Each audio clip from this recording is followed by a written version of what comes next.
एक गांव में एक गरीब किसान था। उसका एक बैल मर गया। किसान बेचारा बेहद दुखी हुआ। उसका खेती का काम रुक गया। घर में दूसरा बैल खरीदने के लिए पैसा भी नहीं था।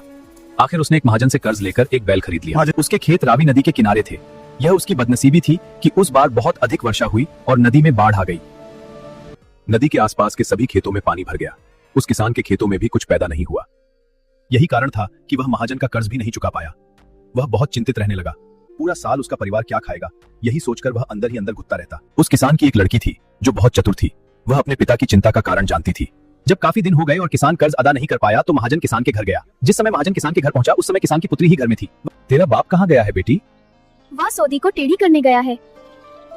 कुछ दिन गुजर गए। महाजन फिर किसान के घर गया। उसने पूछा, वह तो कांटों की बारी को कांटों से घेर कर आएगा। महाजन फिर भी कुछ नहीं समझ पाया और लौट गया। तीसरी बार महाजन आया। उसने पूछा, माँ एक को दो करने गई है और बाप छोटे को बड़ा करने गया है। चौथी बार लड़की ने कहा, माँ तो माँ बाप से बच्चों को पका रही है और बाप आगे पीछे कर रहा है। माँ घर में है और बाप आसमान के पानी को रोकने की तैयारी कर रहा है। अरे बाप रे, यह पांचवी बार बोली। अब महाजन पूरी तरह परेशान हो चुका था। महाजन बोला, अगर तू मुझे अपनी बातों का मतलब समझा दे तो मैं तेरे बाप का कर्ज माफ कर दूंगा। तब लड़की ने कहा, पहली बार मैंने कहा था वह सौदी को टेढ़ी करने गया है।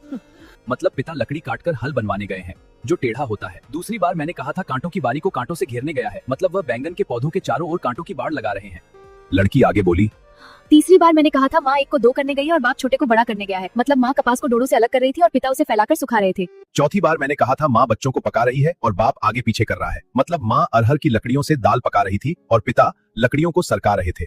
पांचवी बार मैंने कहा था पिता आसमान के पानी को रोकने की तैयारी कर रहे हैं। मतलब वह छप्पर बना रहे हैं। यह सुनकर महाजन दंग रह गया और चुपचाप चला गया। किसान ने अपनी पुत्री को गले से लगा लिया। वीडियो अच्छी लगे तो लाइक सब्सक्राइब जरूर करें।